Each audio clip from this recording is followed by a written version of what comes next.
had a couple of discussions lately that don't really seem to have anything to do with one another, but in my head they kind of do.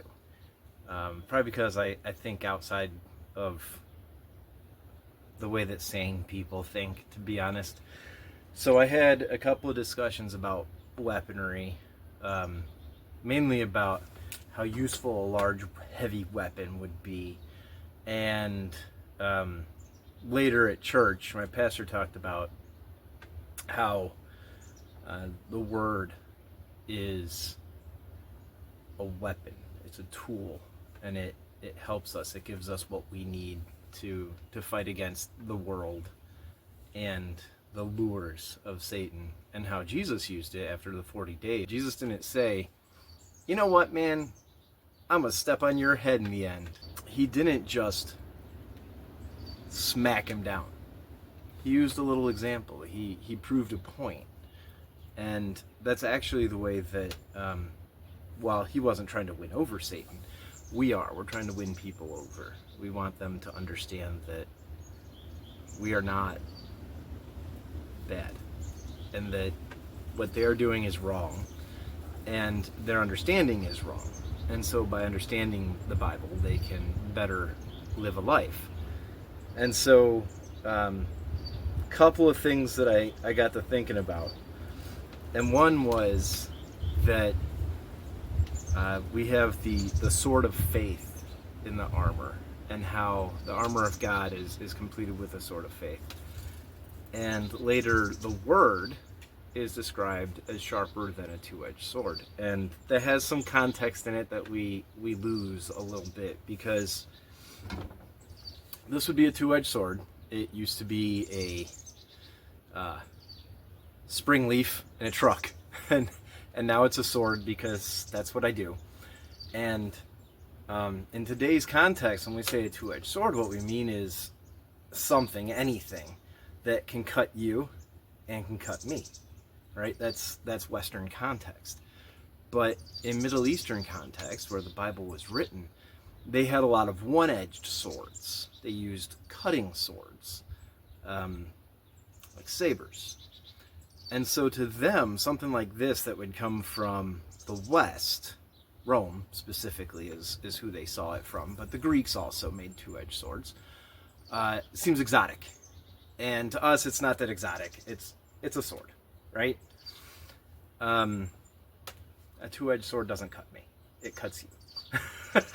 So I figured we could remove that cultural context and bring up other discussions that I've had since talking about my pole axe, which I love this thing.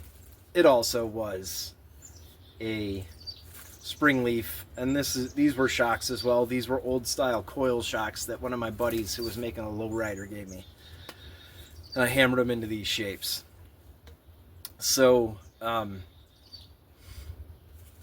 I love the pole axe. I think it's a fantastic weapon, and the English, the people that guard the king and queen, they agree with me that the pole axe is a fantastic weapon.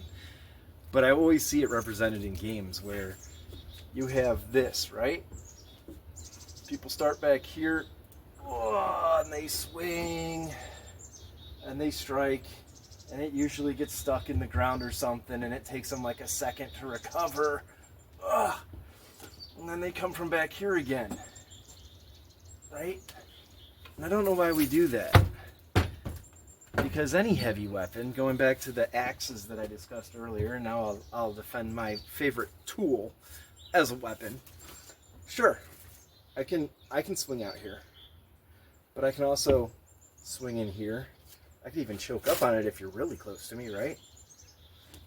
Well, of course, a two-edged sword, as opposed to a heavy cutting blade, which would be swung mostly like that, a two-edged sword is more exotic because it's lighter, and it can be swung both ways. And I'd like to say that even this, first off, unlike video game references, this thing is swung this way.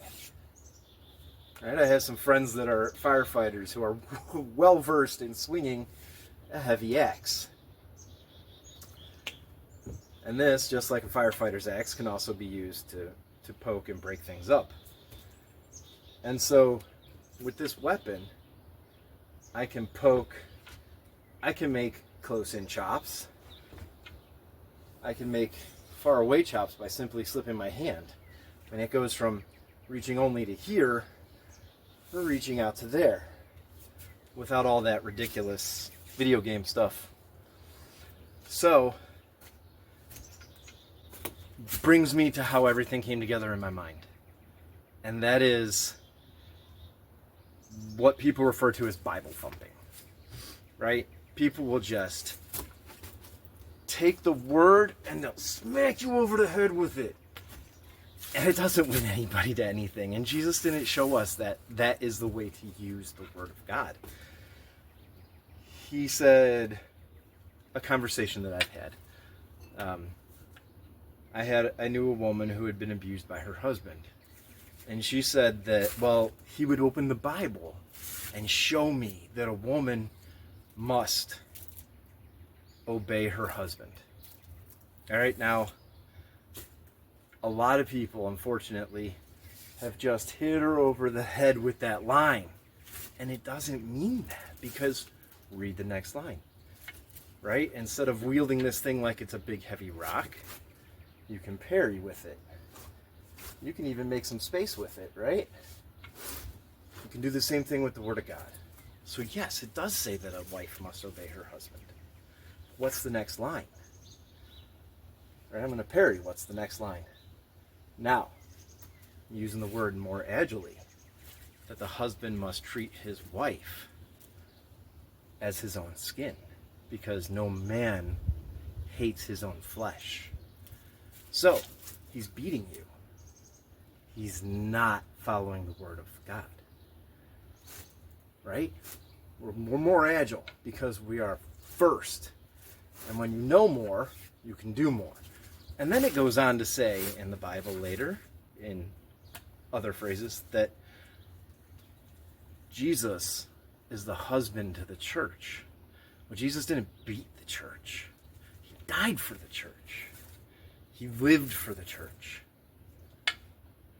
Does your husband live for you? Will he die for you?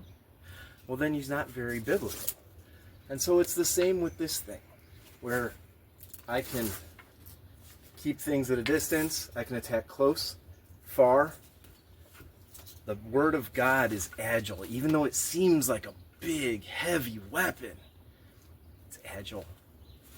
It's protective. It's offensive. And it all comes together in my head. I hope it does in yours too.